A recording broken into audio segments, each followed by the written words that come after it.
Salut, c'est Marion. Et Thomas, d'Atineos. Tu croyais qu'on pouvait pas présenter à deux? Tu te trompes! Au programme aujourd'hui, la partie 2 sur les micro-frontends. On va commencer par une présentation générale de l'implémentation, puis un exemple en React. En prérequis, seulement pour la partie technique, donc la deuxième partie, React. Mais avant de commencer, on va rappeler quelques termes. Le premier, le micro-frontend, ou MFE, ou des fois par abus MFI en anglais, c'est la partie du code qui est partagée par plusieurs applications. Ensuite, le launcher, qui est le composant responsable du chargement du MFE, et du fait que le MFE sera monté dans le DOM au final. Et enfin, nous avons le container, qui est l'application qui utilise le launcher pour charger le micro-frontend. On va commencer avec un schéma général, que tu peux voir à l'écran maintenant. Donc la première étape, c'est l'instanciation du launcher dans le container. Et la deuxième étape, c'est le launcher va aller récupérer le manifeste dans le CDN, ou autre part, si jamais tu l'as stocké autre part. Ensuite, le launcher va récupérer le premier chunk du bundle du micro-frontend dans le manifeste. Il va ensuite pouvoir injecter les scripts du micro-frontend dans le DOM. Enfin, les deux dernières étapes, le launcher va appeler la fonction mount du MFE, et la fonction mount va instancier le MFE. À la fin de vie du composant, le launcher va appeler sa fonction unmount, qui elle-même appellera la fonction unmount du micro-frontend. Luc, aide-moi à retirer ce masque. Mais vous allez mourir. Commençons avec l'implémentation du micro-frontend. Du coup, le micro-frontend, petit rappel, c'est le code partagé entre plusieurs applications. Notre exemple sera juste un formulaire de connexion très basique. Alors, notre solution proposée est applicable sur n'importe quoi. Sur notre projet, par exemple, on a refait la partie support de nos applications. Et au final, c'est 3 pages, toutes dans un seul micro-frontend, partagées sur 2 applications, avec 2 thèmes différents et une seule API derrière. Alors, l'important, c'est qu'on puisse avoir une gestion des dépendances. Tout à fait, Marion, on ne voudrait pas 2 instances de React ou de Style Components sur la même page. Du coup, on va demander au MFE de réutiliser les dépendances du container. L'inconvénient, c'est que du coup, on va avoir un couplage entre le container et le micro-frontend. Mais l'avantage, c'est que le bundle du MFE sera plus léger que dans les autres solutions, comme l'iframe. Alors à partir de maintenant, on va pouvoir commencer l'exemple avec des morceaux de code. Alors, au fur et à mesure, vous allez voir des morceaux de code qui sont cachés. On a essayé de se focaliser sur les morceaux qui changent, pour pas un petit peu tout perturber. Alors là, vous voyez un morceau du package.json. On va commencer par mettre React, React-DOM et Style Component en dépendance en commun avec notre container, Empire Dependencies. La deuxième étape, c'est dans la configuration Webpack. Donc on va vouloir dire à Webpack que les dépendances React, React-DOM et Style Components sont externes, externals, pour pas que lui aille les chercher au moment du build. En parlant du build, Webpack fournira un manifest.json en plus des chunks de l'application. Vous voyez un exemple à l'écran. Donc ce que vous voyez, c'est que le manifeste fait une association entre les noms des chunks, par exemple main.js, et le hash du chunk. Et ça permettra au launcher de savoir quel fichier charger. Nous, on mettra tout ce que Webpack build dans le CDN. Pour intégrer le micro-frontend dans notre application, on va utiliser les portals de React. Alors, n'ayez pas peur, c'est pas magique. Portal, c'est juste un moyen de render un composant React dans n'importe quel élément DOM. Ici, le composant est un micro-frontend en entier et l'élément DOM dans lequel sera injecté le micro-frontend va être créé par le launcher. Pour créer une portal en React, on utilise la fonction createPortal de React DOM. Elle prend 2 paramètres, l'élément React à render et une référence vers un nœud de DOM. Remarque importante, l'élément retourné par la fonction createPortal doit être utilisé par la partie render du composant. Par partie render, on entend la fonction render si votre composant utilise les classes ES6 ou le return si votre composant est un composant fonctionnel. Insérer le micro-frontend de cette façon permet beaucoup plus d'avantages par rapport à l'implémentation en iframe. On a le même DOM React que l'ensemble de nos applications et donc on partage le même contexte. Ça va vous permettre d'accéder au Redux dans votre micro-frontend, mais aussi à vos traductions, aux routeurs, aux thèmes, sans aucune manipulation supplémentaire. Habile. Alors de notre côté, on a déjà développé l'intérieur du micro-frontend. C'est un petit formulaire de connexion avec un login mot de passe, et lorsqu'on clique sur le bouton se connecter, on a une autre partie qui affiche une interface avec un bouton de déconnexion. Tout ce que Marion vient de vous décrire est contenu dans un compo appelé app, même si on est dans le MFE, qui sera destiné à fonctionner dans le container. On va vous présenter le launcher dans un instant, mais pour fonctionner, il a besoin de 2 fonctions globales dans le micro-frontend. mount et unmount. Elles sont toutes les deux sauvegardées dans l'objet global. Alors, on a nommé la fonction mount mfe tuto trompe. Ça, c'est une proposition qu'on vous fait, c'est de suffixer le nom de la fonction mount et unmount par le nom du microfontaine. Ça va vous permettre d'avoir plusieurs microfontaines différents sur la même page, sans aucun conflit. Et la fonction appellera juste createPortal pour render le microfontaine dans un élément DOM dont l'ID est reçu en props. La fonction unmount, elle, dans notre exemple, ne contient rien, mais elle sert à libérer toutes les ressources à la destruction du microfontaine. Eh ben, ça a l'air de bien se détruire tout ça. Oh bah gentiment, ça va se mettre en place. Tranquilloum. On a fini la partie sur le MFE, c'était facile non? Maintenant on va attaquer la partie la plus importante, le launcher. Le rôle du launcher est de récupérer le microfontaine et de l'injecter dans l'application. Ceci se compose de 6 étapes. Première étape, afficher un loader le temps que le MFE soit prêt et mettre l'élément cible du MFE dans le DOM. Deuxième étape, exporter les dépendances en commun dans l'objet global.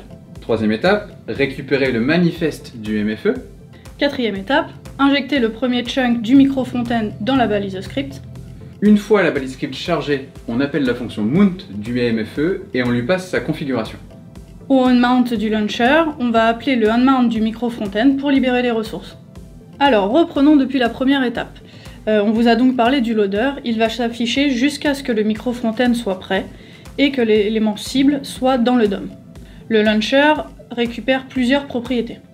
Déjà, une des premières props qu'on va utiliser ici, c'est la config nécessaire pour lancer le microfontaine. Dans cette config, vous allez retrouver par exemple des indications où est stocké le microfontaine. Pour commencer, on va récupérer seulement le nom du microfontaine dans la configuration. Comme vous pouvez le voir à l'écran, on a créé plusieurs variables dans les useState. Une première variable est isLoaded, qui est un booléen initialisé à faux, qui va rester à faux jusqu'à ce que le MFE soit chargé, et grâce à lui on peut afficher un loading state. Le MFE content contiendra la valeur retournée par la fonction createPortal pour injecter dans la partie render du composant. Enfin, on se sert du nom du MFE pour créer un élément DOM avec un ID unique pour ce MFE. La seconde étape, c'est qu'on va exporter les dépendances communes dans l'objet global pour que le MFE puisse les utiliser. Alors ce que vous voyez à l'écran, c'est le même composant, on a juste retiré le code de l'étape précédente pour que ce soit plus facile à lire. On va créer une fonction export dependencies to global responsable de copier le contenu des dépendances dans un objet global. Cette fonction, on va l'appeler depuis un useEffect à l'initialisation du launcher. Le launcher reçoit la liste des dépendances dans ses props. Comme ça, s'il change d'un MFI à l'autre, le launcher ne s'en occupe pas. Troisième étape, la récupération du manifeste du MFE. Alors ici, dans l'exemple que vous voyez, on a utilisé SuperAgent. Vous n'êtes pas obligé, vous pouvez utiliser Axios et ou Fetch, tout est OK. L'idée est de récupérer de la propriété config la base URL vers le microfontaine, qui s'appelle ici mfepath, et le nom du manifeste, manifestpath. Derrière, c'est juste une requête get pour récupérer le manifeste. La quatrième étape, on va injecter la balise script dans le DOM pour récupérer le chunk principal du microfontaine.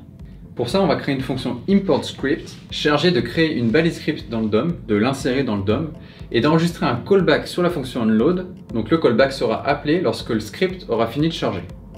Lorsqu'on a fini de récupérer le manifeste, on va appeler la fonction importScript avec le mfipath, qui est la base URL du MFI, et le hash du chunk principal. C'est presque terminé.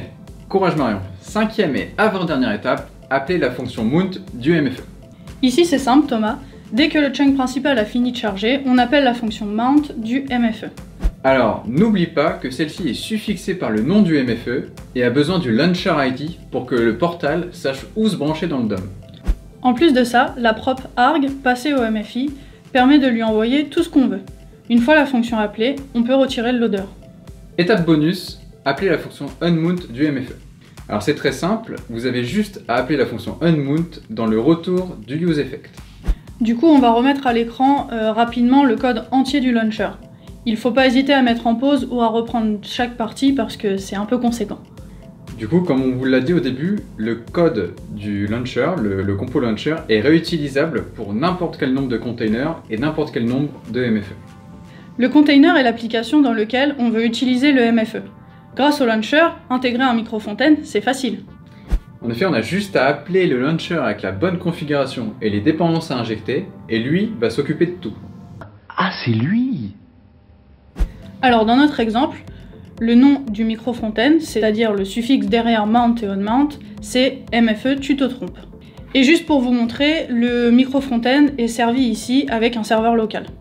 En prod, sûrement que ton MFE sera dans un CDN et du coup tu vas remplacer la variable MFIPath par une URL du CDN.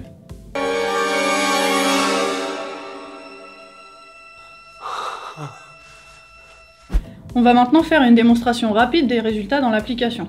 Vous pouvez voir que lorsque la page se charge, on a le temps d'apercevoir le loader dans le cadre. Puis, on a le formulaire inclus dans le micro-front-end. Et le MFE est totalement fonctionnel. Si je rentre un login et un mot de passe et je clique sur se connecter, j'arrive bien sur la deuxième page avec le bouton se déconnecter. Et si je clique dessus, ça me déconnecte. Si je vérifie le DOM ou le DOM React, je peux voir qu'il n'y a pas d'iframe et c'est bien le même DOM. Ça permet ainsi d'avoir accès au contexte du container dans le micro-front-end. Ici, j'ai deux thèmes, et si je change de thème, le micro-front-end se met à jour directement. Balèze! Et maintenant, petit bonus, parfois on veut personnaliser certains composants à l'intérieur du MFE en fonction du container. Ça peut arriver par exemple si seulement une application sur deux offre la possibilité de contacter un support par téléphone et qu'on veut l'intégrer au MFE sans l'avoir sur l'autre application. Dans le micro-front-end, on va ajouter une fonction pour récupérer le ou les composants de l'extérieur pour faire ce qu'on veut avec à l'intérieur du micro-front-end. Cette fonction s'appelle setComponents. Et on va toujours suffixer le nom de la fonction par le nom du micro-front-end. Cette fonction, elle va recevoir des composants qu'elle va stocker dans le state et les afficher directement dans la partie render, comme vous pouvez le voir dans notre exemple. On va vous faire un petit exemple où on va passer un composant du container vers le micro-front-end. Dans le launcher, nous allons passer une props component. Dès que le launcher a chargé le micro-front-end ou qu'un composant a été modifié, on va appeler la fonction setComponents. Côté container, la prop components, c'est juste un objet qui est passé au launcher. Du coup, on a rajouté un composant depuis le container dans le micro-front-end sur la partie déconnexion. Et si on teste, tout fonctionne normalement, alors que le composant ne vient pas du micro-front-end, mais du container autour du micro-front-end. C'est fantastique, cher ami, vous ne trouvez pas? C'est fou, c'est fou! Et voilà, la vidéo est terminée. Si tu as aimé notre duo, n'hésite pas à mettre un petit j'aime. Ou alors, si tu as des questions, tu peux les ajouter en commentaire. Et tu trouveras dans la description un lien vers notre blog technique. Et si tu veux suivre plus de vidéos, t'as plus qu'à t'abonner. Allez, Salut!